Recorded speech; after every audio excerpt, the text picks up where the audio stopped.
My family banned my cousin from family events after she got pregnant at 18. When she tried to warn them about my uncle-in-law, they called her jealous. That was 6 years ago. Then we found his hotel key and her darkest secrets came pouring out. Maya used to light up every room. Her Harvard acceptance hung in Grandma's hallway. Then, at 18 she got pregnant and vanished from family photos. Thanksgiving that year. Aunt Carmen whispered, wasted potential, while Marcos poured drinks. Maya flinched when he touched her back. I was 13. I noticed, but adults laughed, too distracted by Mackett scores and baby talk. Marcos offered to help her out. We didn't question it. We thought he was kind. We were wrong. Marcos became family fast. Jackie introduced him as good with kids, and suddenly he was at every gathering. He fixed things around the house, stayed late. Maya stopped speaking at dinners. I once caught her crying in the laundry room, holding Anzi. Marcos saw me and smiled. Teen hormones, he said, patting my head. No one asked Maya anything. Uncle Tony called her dramatic. I believed them. I even joked with Marcos once. It still disgusts me. Christmas cracked the mask. I hid in the garage, phone in hand, when Marcos slipped in. Slurred words, sour breath with the weight, he murmured. Maya stormed in, yanked him back. I dragged her to our parents. She warned, he's dangerous. Jackie scoffed. You're jealous. Marcos got a refill. Maya apologized. Behind everyone's back, Marcos winked at me. I felt sick. Stephanie later said, that was the moment. But nobody else believed it yet. Not even me. A week later, fake escort photos of Maya spread in our family group chat. Jackie sent them to Mom, saying Maya was craving attention. Aunt Carmen demanded Maya stop embarrassing us. Grandma stayed silent. Maya moved out. When I asked if it was true, she just stared. Stephanie pulled metadata. It was doctored. Traced back to Marcos' laptop. We told Jackie. She shrugged. Anyone confused it. My stomach twisted. If they ignored this, what else had they ignored? Marcos grew bolder. At a family BBQ, he cornered me near the shed. You're grown now, he whispered. I shoved past, trembling, told Mom. She said I misread him. Stephanie told Miss Kim. She invited us to talk after school. Miss Kim listened. She reported it. The district did nothing. Unsubstantiated, they said. Jackie told everyone Miss Kim had a vendetta. Maya warned me. He's watching you now. I stopped attending family events. Nobody noticed or cared. The night of Jana's quinceañera, I saw it. Room 237. A hotel key in Marcos' wallet. Stephanie hacked the venue cameras. We found a photo. Maya 15. Entering that room. Marcos followed. My chest ached.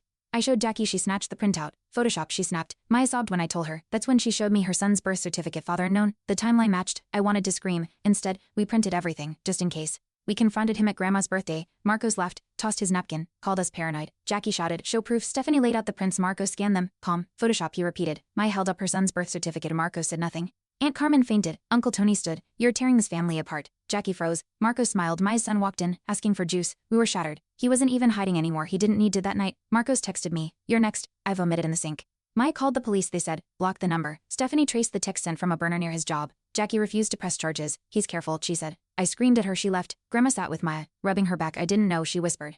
We just didn't act. And now, I couldn't sleep without checking the locks twice. Jackie found an old US labeled Gen Final. It held photos. Maya at 13, sleeping on the couch. Marcos handwriting labeling each folder. She vomited. That night she confronted him. He didn't deny it, just packed and left at 2 a.m. Jackie came to our house. I was wrong, she said. Maya didn't open the door. Jackie cried on the porch for 20 minutes. I handed her the timeline binder. We'll handle it from here, she nodded. Broken Ms. Kim printed every report she'd filed. Stephanie compiled every text, timestamp, and screenshot. Maya printed her son's DNA test kit, unread by Marcos, signed by Maya alone. Kespius finally agreed to visit. Jackie sent a sworn affidavit, but the officer assigned to our case marked. Still hearsay. Maya's voice cracked. What do you need? Blood, he shrugged. The system yawned, but our allies multiplied. Korean phone trees, anonymous tip lines. Maya's kitchen became mission control. One evening, Maya found a note on her windshield. Accidents happen. Stephanie installed cameras. 2 nights later, Marcos crept into her driveway. Caught on tape, police said. Could be anyone. Ms. Kim leaked it to a survivor blog. The video went viral. Hashtags exploded. Jackie received death threats. Marcos vanished. For a moment, we breathed, but KSBS returned anonymous report of Maya being unstable. Her son was questioned. He said, Mommy saves people. That broke us. Stephanie hacked a family email account. Marcos had sent Jackie payment receipts, gifts, tutoring fees for Maya, labeled services.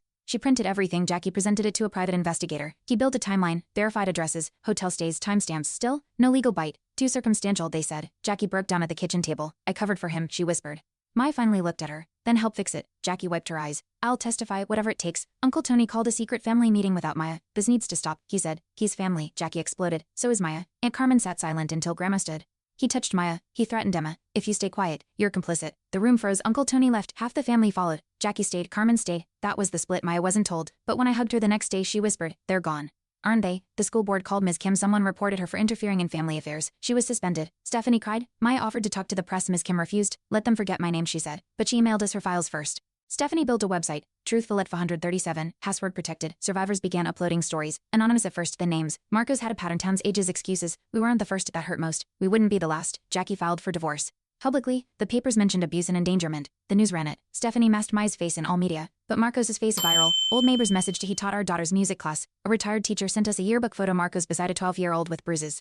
We contacted her. She sent voice memos. Her story mirrored Maya's. Stephanie compiled it all. Truthful at 437 now had 9 stories. Maya finally clicked submit. Her voice shook. The daycare filed a trespassing report. Marcos had tried to pick up Maya's son again. They denied him. He screamed. The staff called police. He ran. Surveillance caught everything. Jackie drove straight to court. Emergency protective order granted. TSBS closed their file. Maya's son cried that night, not from fear, but from questions. Why did he hate mommy? Maya tucked him in. He doesn't matter anymore. That was the first night we all slept through. Grandma called a family dinner. Just women. Stephanie, Maya, Jackie, Carmen, Ms. Kim, even Dr. Lowell came. We cooked, talked, didn't say his name. Maya brought her son. He made place cards, family heroes, they read. Grandma gave Maya her wedding ring. For protection, she said. Carmen sobbed. Jackie kissed Maya's hand. Stephanie played music. We danced. Maya laughed without flinching. I saw her breath ease, for the first time. Joy felt louder than memory. A lawyer contacted us. I believe you, she said. She used to prosecute abuse cases. Now she fights for survivors. She reviewed everything, emails, texts, videos. We have enough, she said. Civil suit filed, defamation, endangerment. Negligence. Jackie was named as co-defendant, then dropped after her affidavit. Marcos was served at a remote gas station. He didn't resist. For once, silence worked for us. Maya cried. This time, it's not just whispers, it's on paper. Stephanie uploaded court documents to Truthful 137. Hits spiked. A documentary team contacted her. Jackie gave a recorded statement. Carmen donated her savings. Maya said no to interviews, but yes to therapy. Her son started school. His teacher called. He's kinda brave at dinner. Maya asked if she could start over somewhere else. Not running, she said. Rebuilding, we nodded. I handed her a new notebook. Call it whatever you want. She wrote chapter 1. The school therapist called Maya. Her son had drawn a picture, her holding a shield. Marcos with crossed out eyes. He's processing it. The therapist said. Maya's hands shook. That night, she burned the hotel photo, room 237. I stood beside her. It doesn't own us, she said. Stephanie uploaded a black and white version to Truthful 137, labeled cleansed. The page now opened with Maya's drawing.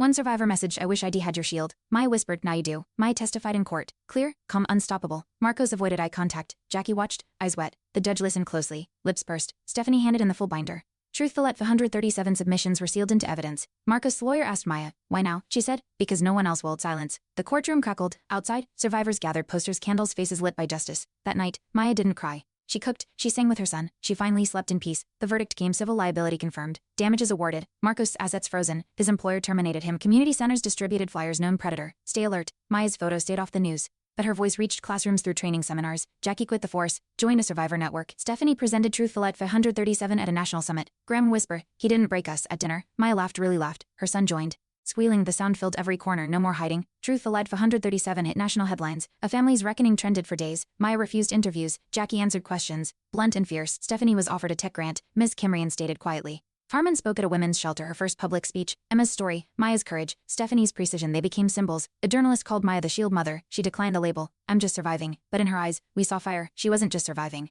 She was leading. At the community center, Maya held a workshop, digital safety for survivors. Stephanie helped. Ms. Kim opened the event. Maya's son handed out flyers. My mommy is brave, he said to an older woman. She hugged him. So are you. Jackie volunteered at intake. Carmen brought food. Grandma donated books. Marcos' name never came up, but his absence was felt like a wound sealed but tender. Maya ended the session. We're not broken. We're building something stronger. The local newspaper ran a feature from Quincy room to courtroom. Maya didn't read it. I did. They got facts wrong, but spirit right. A photo of her shield drawing led the page. Grandma cut it out, framed it in her kitchen. Truth stays here, she said. Carmen joined her. They cooked sweet potato mash, Maya's favorite. We all gathered.